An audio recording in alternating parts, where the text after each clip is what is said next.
O'Reilly. You need parts? O'Reilly Auto Parts has parts. Need them fast? We've got fast. No matter what you need, we have thousands of professional parts people doing their part to make sure you have it. Product availability. Just one part that makes O'Reilly stand apart. The professional parts people. O'Reilly Auto Parts. If you love hurricanes, daiquiris, and, well, any rum cocktail, listen up. Captain Morgan's about to shake things up like never before. We're talking Bourbon Street, New Orleans, home to legendary drinks and unforgettable moments. But what if we told you the most iconic cocktails here have one thing in common? Hint? It's not bourbon. That's right, it's rum.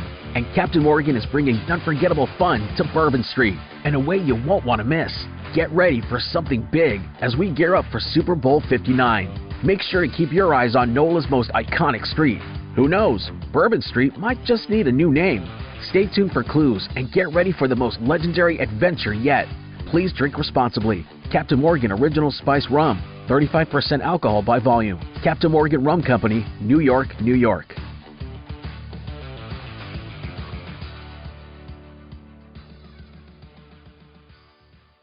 Another cup of Maxwell House coffee, George? Sure. Pour me a cup, Gracie. You know, Maxwell House is always good to the last drop. And that drop's good, too. Yes, it's Maxwell House Coffee Time, starring George Burns and Gracie Allen.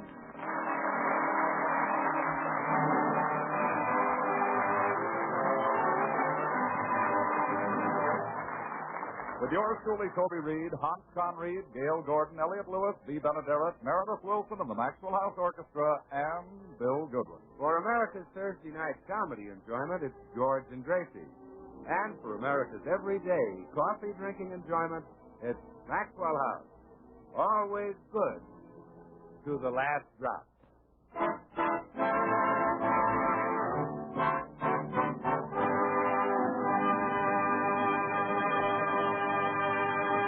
Well, as we look in at the Burns home today, we find Gracie talking to her friend and neighbor, Mrs. Morton. I tell you, Gracie, it's wonderful. Every husband and wife should take a vacation from one another now and then. But why, Blanche? After so long a time, the husband starts getting on your nerves. Now, take Harry and me. I said to myself, I can't stand one more look at that big, ugly ape. My. Then we took this vacation from one another. And you know something, Gracie? What? Now I can look at the big, ugly ape. You want to try it on George? But we don't need a vacation. All married people do. They see too much of one another. Well, I don't see too much of George. Especially not in this cold weather when he wears his long underwear.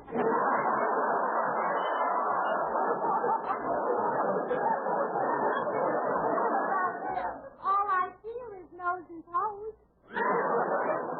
Listen, Gracie, sooner or later, any husband gets on your nerves. If you were married to President Truman, he'd get on your nerves. If you were married to Clark Gable, he'd get on your nerves. If you were... Wait a minute. I'd like to stay married to Gable a little longer.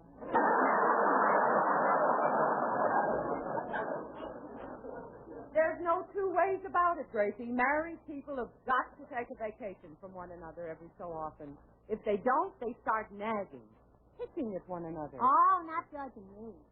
Now think, Gracie. Doesn't George do a lot of backbiting? Oh, my goodness, no. He pinches me now and then. Listen, Gracie, you may not realize it, but George nags at you just like every other husband. He picks at you, bullies you. No, he doesn't, Blanche. Oh, no? How long have you been married? 14 years. I tell you, Gracie, if you'll just look for it, you'll find plenty to quarrel with George about. But really, Blanche, I can't. You're not trying.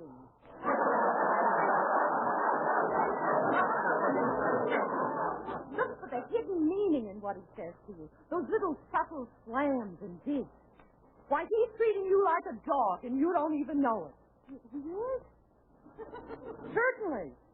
Well, he can't get away with that. Atta girl. Oh, just wait till he comes home. I'll fix him. Now you're talking. Oh, I'll teach him to nag me after I've given him a 7 years of my life.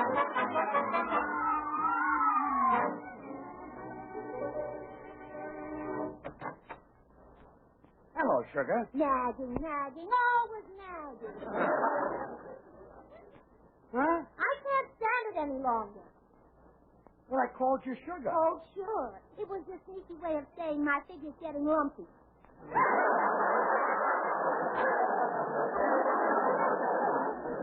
That's not true. You've never been slimmer in your life. Oh, I'm just a bag of bones, huh? Gracie, something has gotten into you. Now I'm lumpy again. I mean, you're not yourself. How dare you talk to a strange woman? Look, would you mind telling me what this is all about? Oh, I can't stand it any longer, George. You always nag me, pick at me, bully me. No, I don't. Oh, no? How long we been married? 14 years. Ha! What does that mean? I don't know, but it was very convincing when I heard it. Look, Gracie. Let's face it, George. We're getting on one another's nerves. Maybe I'm getting on your nerves, but you're not getting on my nerves. Oh, you see? You're even too selfish to let me on.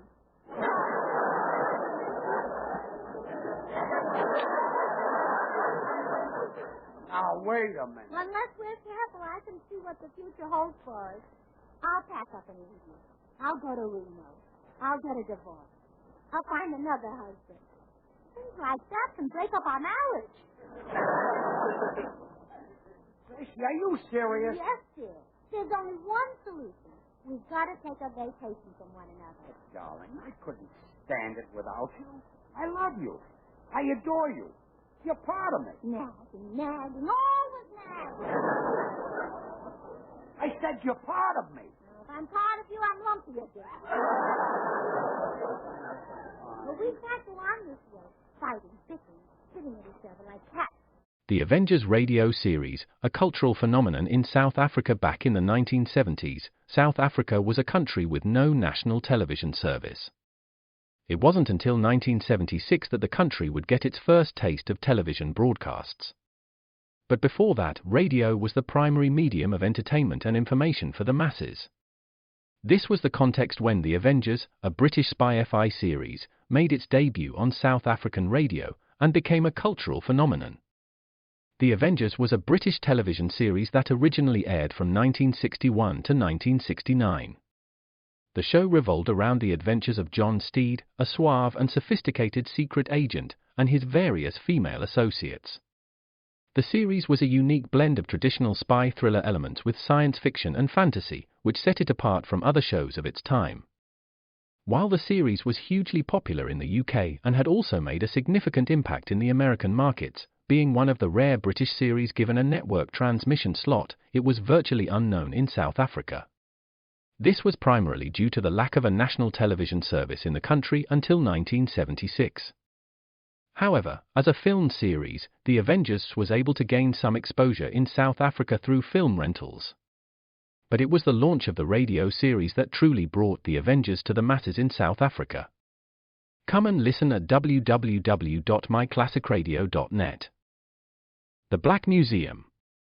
Horror and mystery based on Scotland Yard's collection, Orson Welles was both host and narrator for stories of horror and mystery based on Scotland Yard's collection of murder weapons and various ordinary objects once associated with historical true crime cases. Walking through the museum, Welles would pause at one of the exhibits, and his description of an artifact served as a device to lead into a wryly narrated dramatized tale of a brutal murder or a vicious crime. In the United States, the series aired on the Mutual Network between January 1st and December 30th, 1952. Beginning May 7th, 1953, it was also broadcast over Radio Luxembourg sponsored by the cleaning products Dreft and Miro. Since the BBC carried no commercials, Radio Luxembourg aired sponsored programs at night to England. In the United States, a program of similar scope, using many of the same picked cases as the Black Museum, and nearly mirroring its broadcast run, was broadcast by NBC called Whitehall 1212. The two shows were different in the respect that while Whitehall 1212 told the story of a case entirely from the point of view of the police starting from the crime scene, the Black Museum was more heavily dramatized and played out scenes of the actual murders and included scenes from the criminal's point of view. Come and listen at www.myclassicradio.net. We don't do that. We do, too. If we don't take this vacation from each other, our marriage will go... Ah, you see, we're spitting at each other. Do you mind if I sit down? This whole thing is making me a little dizzy. Now, look, George, here comes Mr. Judson, the Texas oil man. Maybe you could vacation on his ranch. I don't want a vacation. And I don't think you're going to have a vacation. You come in. Howdy, little lady. Hello, Mr. Judson. Howdy, little man. Hiya, Tex. You know, I was just telling George that he ought to take a vacation in Texas, but he doesn't want to. What? No, don't get excited. I think Texas is beautiful. How dare you sit there and say that Texas is beautiful? Isn't it? Yeah, but when you speak that name, stand up. I'm sorry. Yeah, that's better. Much better. Yes, sir. Now, for a real vacation, you come down to my home state. You ain't lived till you've seen Texas. And I can tell by the way you look that you ain't seen it.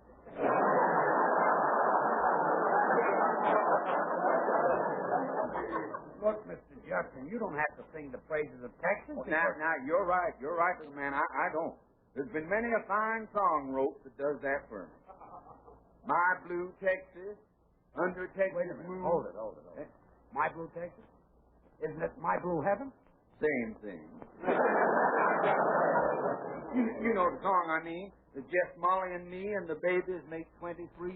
Oh, no, Mr. Judson, that's just Molly and me and the baby makes 3. Not in Texas. Well, I've got news for you. I'm not taking a vacation in Texas or anyplace else. Even if I wanted to, I couldn't afford it. I'm not as rich as you are. Rich? Well, I only got 30 million. Last time I saw you, I had 29. Yeah? Well, my wife had a little hard luck. The trouble. Yes, she did. Yes, she sure had hard luck. She went out to the garden to get a radish, yanked out one with extra long roots, and up come another darn Orwell.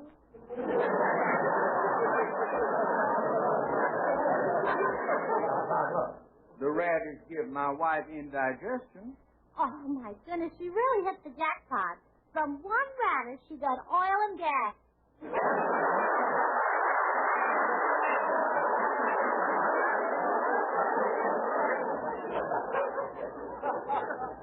Got oil and...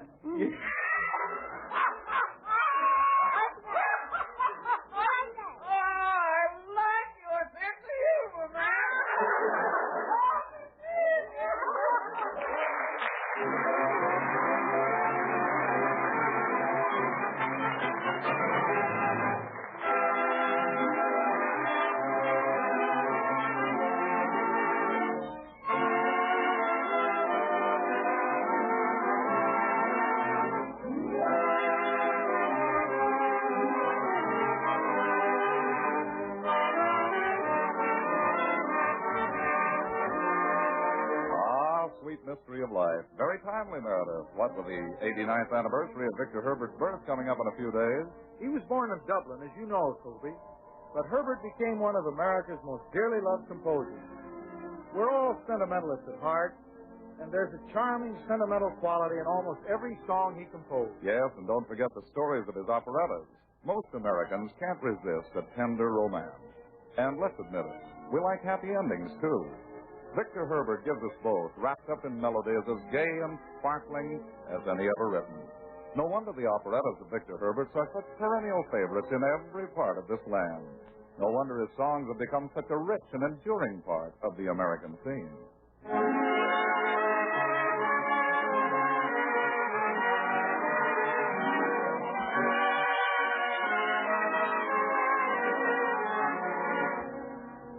And just as a rich melody has made Victor Herbert's songs such a popular part of the American scene, so too has the superb flavor made Maxwell House the favorite brand of coffee on the American scene. For we Americans love our coffee, and today this fact is significant. More people buy and enjoy Maxwell House than any other brand at any price. The reason for this nationwide preference is simple. It's flavor. That mellow, good-to-the-last-drop Maxwell House flavor you can credit to the skilled blending of these premium coffees. Manizales for mellowness.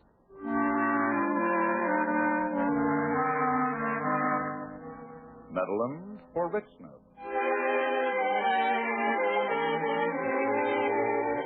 Other choice coffees for robust vigor. And Bucaramangas for fine, full body.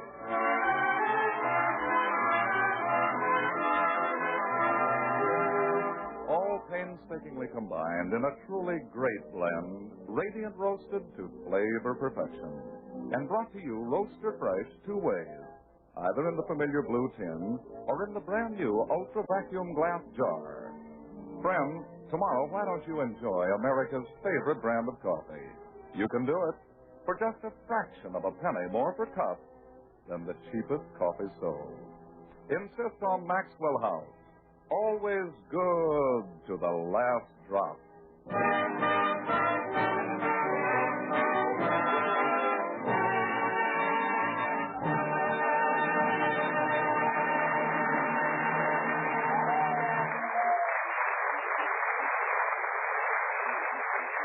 Well, when Gracie gets sold on an idea, nothing can budge her. And Mrs. Morton has sold her on the idea that all married couples need to take vacations from one another. Well, we've got to do it, George. It's the only way we can be happy. But, Gracie, that's ridiculous. I love you. Oh, I love you. I worship you. I worship you. Every moment I spend with you is a joy. Every moment I spend with you is a joy. Then why are we separated? So we can be happy. Oh, what's the use? George, be sensible about this thing. After so long a time, a husband does naturally become neglectful. But, Gracie, I haven't neglected you. Huh? Did you give me a present on our anniversary? Certainly. Did you give me a present at Christmas? Of course. Did you give me a present on Valentine's Day? Yes. Did you give me a present on Lincoln's birthday? Lincoln's birthday? No. What am I supposed to give you on Lincoln's birthday? A Lincoln.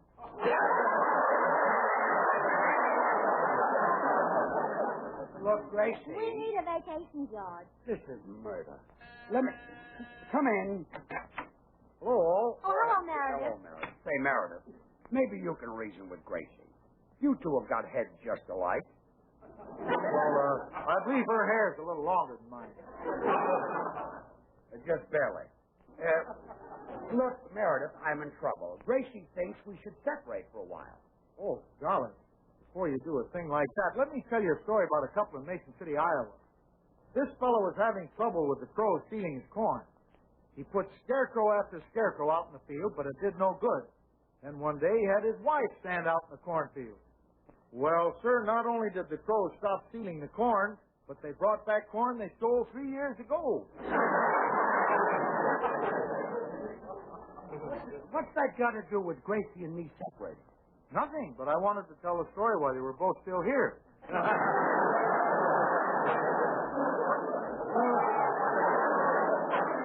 a big help. Oh, well, no matter what he said, it wouldn't help because I've made up my mind. Dolly, there must be some way to keep you two from separating. They say that children can hold a husband and wife together. Hey, that's it. What's it? You may adopt me as your son. Look stupid. Yes, Daddy? Don't call me Daddy. Very well, Papa. Cram. Oh, please, George. Let me be your son. Think how wonderful it would sound at night to hear the patter of little feet in my room. Your feet aren't little. No, but I intend to bring along my white mice. Out. Now listen, Gracie. If you forget this vacation idea, I'll buy you a new hat. A new hat? A new hat. Black straw with a wide brim? With a wide brim. With ostrich feathers? Ostrich feathers. Covered with fruit and long veil? Yeah. I wouldn't be caught dead in a hat like that. I give up. Well, I'll go pack your things, dear. What will you need? Just a jacket. What kind of a jacket? Sport? No, straight. Oh, I didn't know you had a straight jacket. I'd like to see you in it sometime. It's a matter of hours. I'll be there anyway. Well, you'll need more than that. I'll go pack you a bag.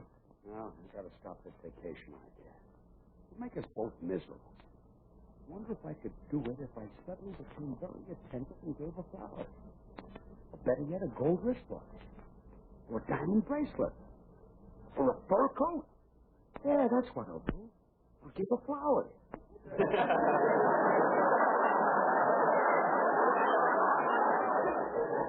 I'll have them sent right over.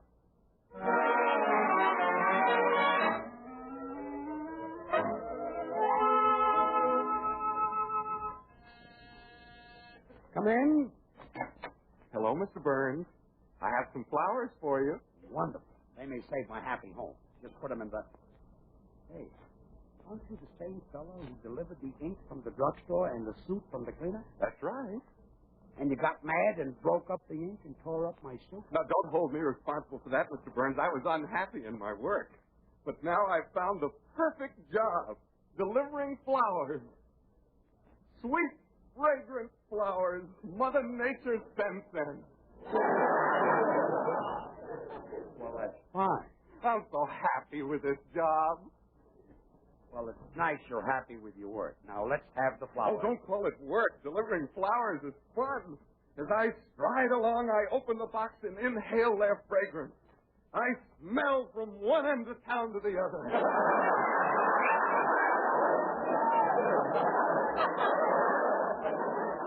Look, I'd like the flowers. I'm so happy with this job. Happy, snappy, hand over the flowers. I bless the day I started delivering flowers. I bring joy to old and young. Well, I'm old and my wife is young. Bring us some joy. I'm so happy with this job. You're happy. Do you know what gives flowers their fragrance? It's the pollen you sniff. Well, my wife will sniff the pollen. I promise you. Just give me Wait a minute. Some people are allergic to pollen. If your wife sniffs it, it might give her hay fever. Look, her eyes will water.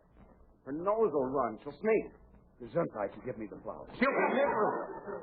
She won't be able to breathe. She won't be able to eat or sleep. Look, Mr. She'll waste away to skin and bone. They'll take her to the hospital. Mister. She'll lie there in agony, hovering between life and death. Mister. And all because the florist made me deliver these stinking flowers.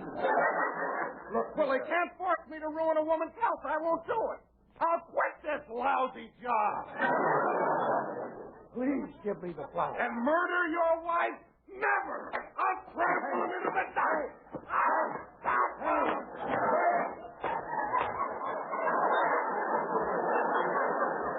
There! I've saved her life. Goodbye.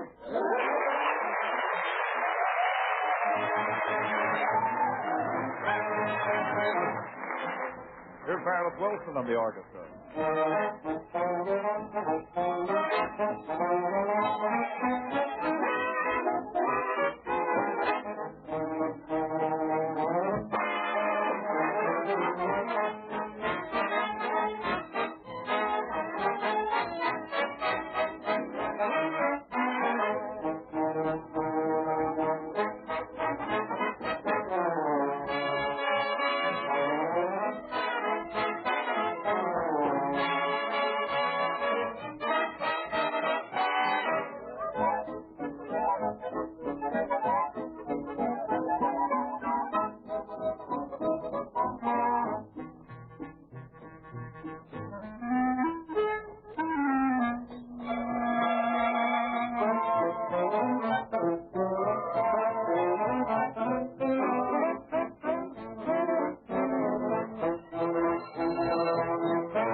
packed in just a moment, dear. I've decided you should go to Palm Springs. But, honey, I don't want to go. Oh, now, dear, it's the only way to save our marriage, and besides, you'll love it there. That's where I went to get those beautiful grapefruit and dates at Christmas time. Oh, I remember driving through a town called 28 Palms. They call the place 29 Palms. Not after I go through.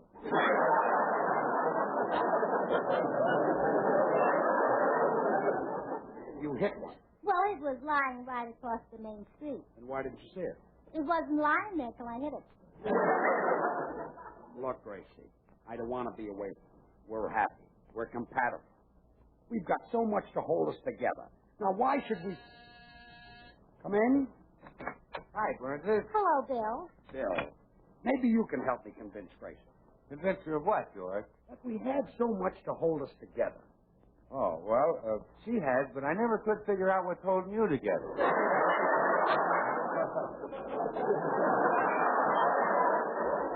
Thanks for the help, comedian. Bill, you misunderstood. I think our marriage will be happier if George goes away. Well, but Gracie, if George goes away, something terrible might happen. What? Well, he might come back. Do you think Hope will ever quit and give you his spot? Well, nevertheless, Bill, he's going to Palm Springs. Palm Springs, huh? You know, I was there last week. What a wonderful spot. Sunshine, palm trees. I came back with a carload of grapefruit and oranges. Did you bring back any dates? No, my motto is love 'em and leave 'em. Gracie means the kind of dates you pick up on the palm tree. Oh, I picked up most of mine on street corners. No, Bill, I mean the kind of dates you stuck. That's the kind I mean, Gracie. They ate like crazy. Bill, we're talking about the dates you see stacked in the market. I saw some in the market, and boy, were they stacked. Tells you, too, George. They were buying Maxwell House coffee. You know, with more than 1,000 brands to choose from, more people buy and enjoy Maxwell House than any other brand of coffee in the world. Well, when those girls found out that I sold Maxwell House, did they go for me? Well, they hugged me and they kissed me. Bill. I'm so happy with this girl.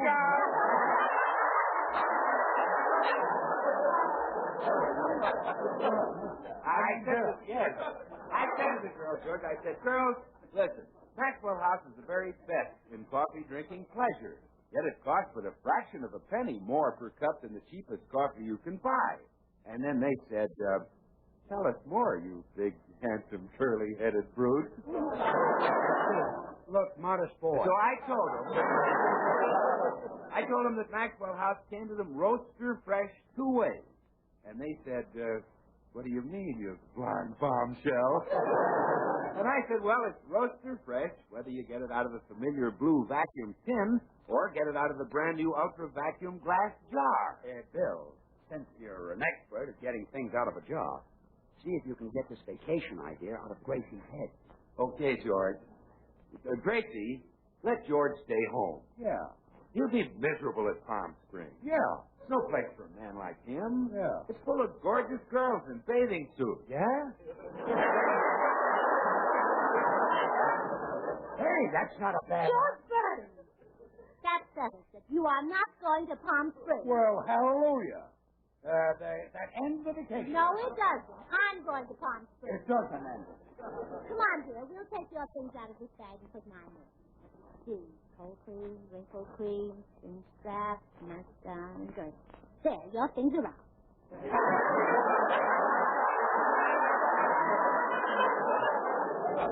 There must be some way to talk you out of this. I'll be right back.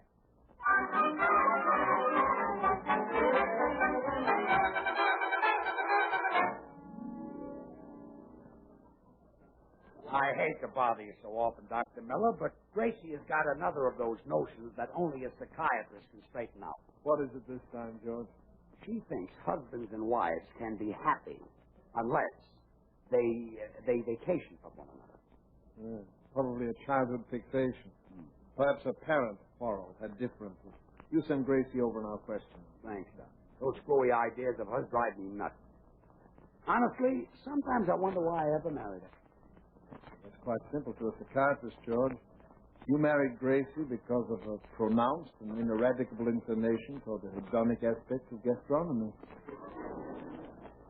What does that mean? You like to eat.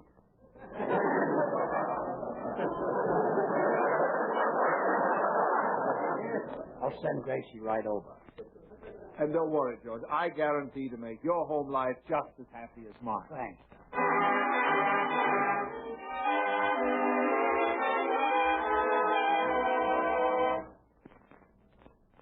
Now, Gracie, I want to question you about your child. Tell me, did your father and mother have differences? Oh, yes, yes. He was a man and she was a woman. Not those differences. I mean, did they quarrel a great deal? Oh, no. Mama loved Papa. At night when she saw him coming up the walk, she'd stick a clothespin on her nose and run to the door and kiss him. She stuck a clothespin on her nose? Yes. Well, Papa worked in the fish market. I appreciate the explanation. Oh, they got along beautifully and raised the biggest family in San Francisco. How many children did they have? Well, I don't know. Mama never bothered to count them. She didn't count them? No. When school let out, Mama'd open the door, and when the house got full, she closed it.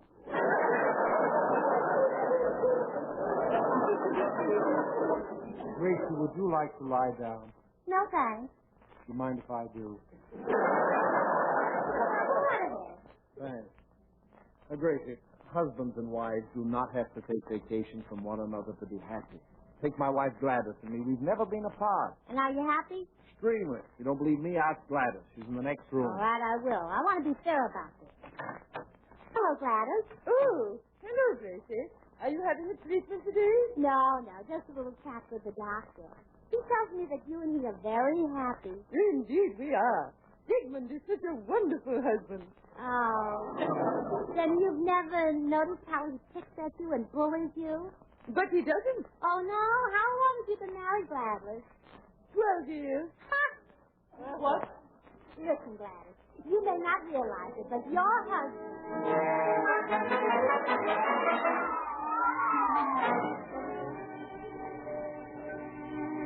Well, Doc, how'd you make out with Gracie? George, I guarantee to make your home life just as happy as mine. And you did? Yes. Our wives just left together for Palm Springs. Oh, no.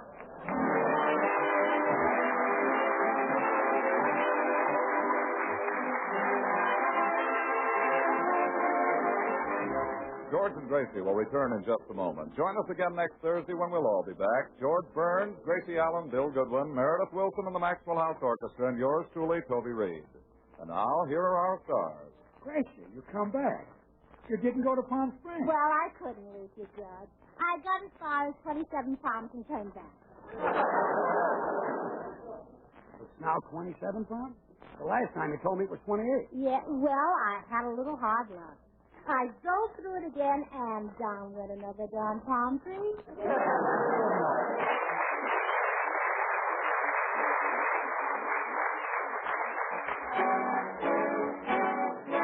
Good things. The easy way. You like good things the easy way? Then get instant Maxwell House coffee. So good. So good. True coffee flavor and fragrance, because Instant Maxwell House is not a so-called coffee product. It's all pure Maxwell House coffee in instant form. And so easy. So easy. Instant Maxwell House means great coffee instantly in your cup. No fuss, no muff, no bother. Today, try Instant Maxwell House. Instantly good to the last drop.